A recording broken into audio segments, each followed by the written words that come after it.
Greetings, members one and all of the Salivation Nation, the Type 2 Gold and Silver American Eagles, the secret security features.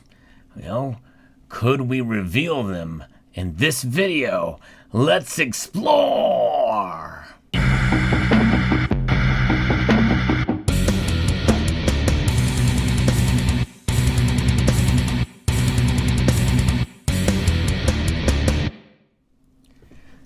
There's been some speculation, and a lot of it has been by me, but some others as well in the community. Users FIL sent me an email about what possibly could be one of the hidden security features. As we know, the United States American Eagle program consists of a missing read, and we've joked about it, we've criticized it.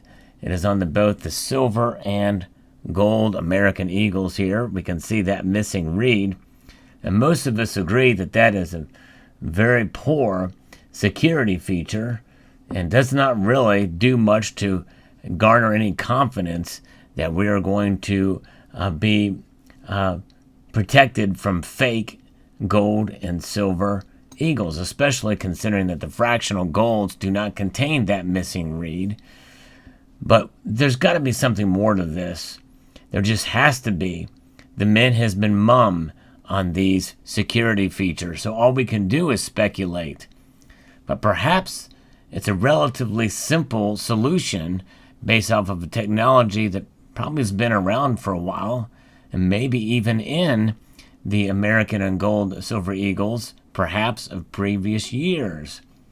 And maybe we can answer some questions as to why these things are not as pure as other gold and silver coins of other nations around the world. There might be a reason for that because of some technology in what is known as gold fingerprinting. And we can take that gold fingerprinting and apply it to potentially silver as well, even though there's not a whole lot of room to move there. But essentially, what this is a technique that has been used to lay claim to stolen or relocated gold, including gold that has undergone salting and that can be identified by its multiple sources, and potentially even melting as well. Gold fingerprinting also assists in understanding the origins of gold artifacts. It's a method used to characterize gold or gold-containing items by its trace elements.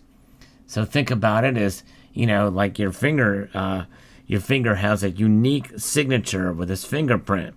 But if you look at that fingerprint as opposed to somebody else's fingerprint, it may not look a whole lot different until you look at it really closely and look at the lines.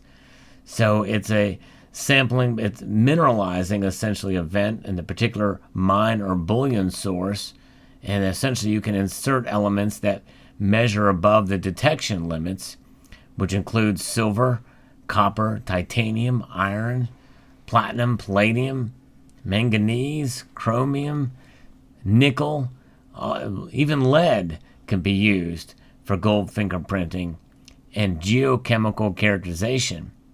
Now that is very specific, but this would be something that would be engineered on the pieces. So it wouldn't be geochemical in this essentially. This is something they would put in so they could be unique and recognizable to the Gold Eagle program.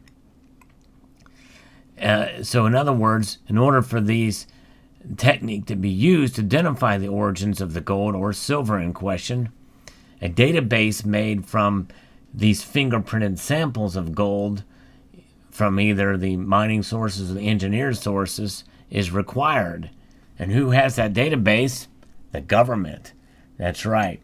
So trace elements, and by the way, people will say, well, there's your nanotechnology and these trace elements, but no, the nanotechnology is another element added to the gold or the silver. Now, gold, there's more room to move to be able to really come down because gold is a metal that obviously is a lot more expensive, and you have more to lose if you get a fake gold coin.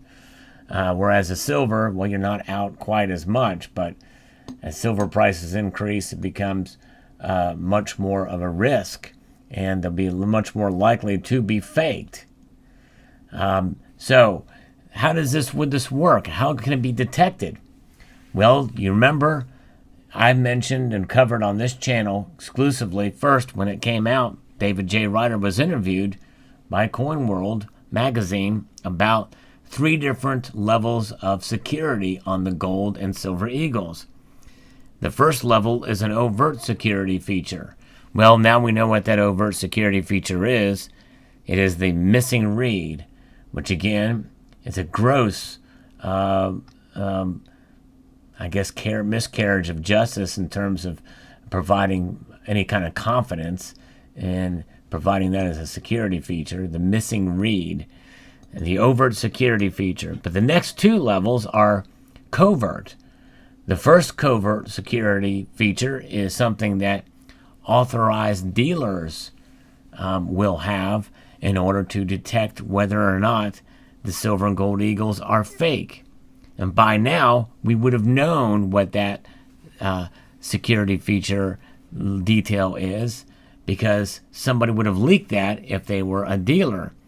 They would have said, well, we have it. It is this device that can recognize whether or not a gold or silver eagle is real or fake. Think of it as the bullion DNA technology that the Royal Canadian Mint has.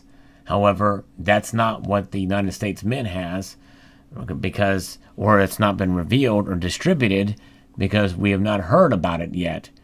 And more than likely, it does not have a unique signature based off of the strike of a coin, but it is going to have to be in the metallurgy of the coin. In other words, the gold or silver fingerprint, the fingerprint of the metallurgical makeup of that coin, which has trace elements of those elements that I mentioned earlier, which is silver, copper, titanium, iron, platinum, palladium, manganese, perhaps chromium or whatever, maybe even lead. So those elements could potentially be in trace elements in a certain way, in a certain structure that could be detectable using some sort of micro XRF or time of flight secondary ion mass spectrometry, laser-induced breakdown spectroscopy, atomic emission spectrometry, X-ray fluorescence spectrometry, or some other very specialized synchrotron radiation device, laser ablation, inductively coupled plasma mass spectrometry.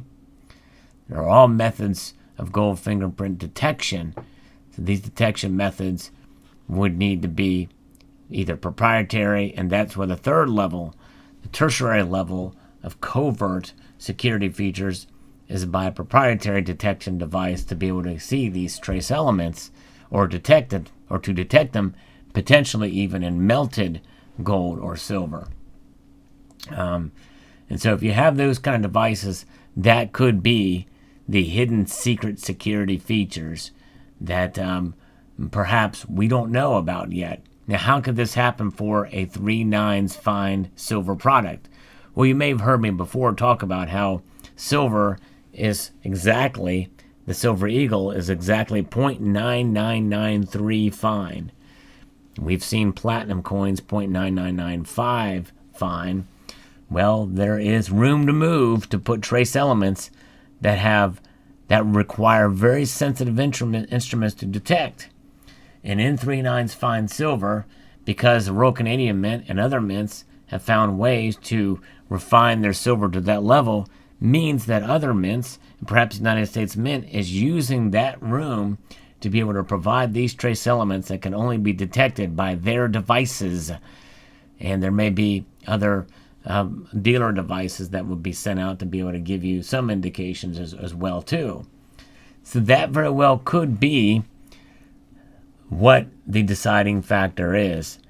And so that if you find a fake gold eagle that has trace elements of melted down gold that is used to plate actual or the brass or tungsten versions of the gold eagle, by taking a genuine gold eagle, melting down that gold that has that fingerprint, that signature, essentially, that actual gold DNA, so to speak, a unique signature based off the metallurgical makeup of that coin, that may help to trace it back to a particular structure or organization, especially if that has been used to try to really fool people.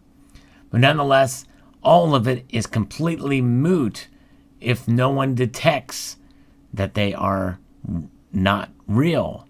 In other words, this coin here has a weight, and you can plate tungsten, which has near the same density as gold, and it could go virtually undetected because this security feature would be so easy to replicate.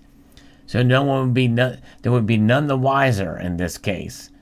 And Silver Eagles, same thing, very easy to replicate, and they do it. They've already started making fake versions of these already. You've seen a video where I covered that. And so you get another fake Silver Eagle out there where somebody really doesn't take the time to look at the edge, or the design is so close they can't really tell, especially if you're not as familiar.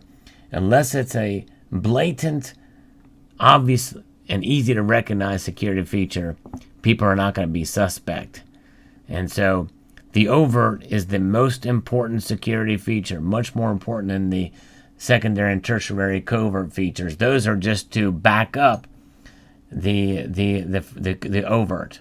What the Royal Canadian Mint has done has been brilliant.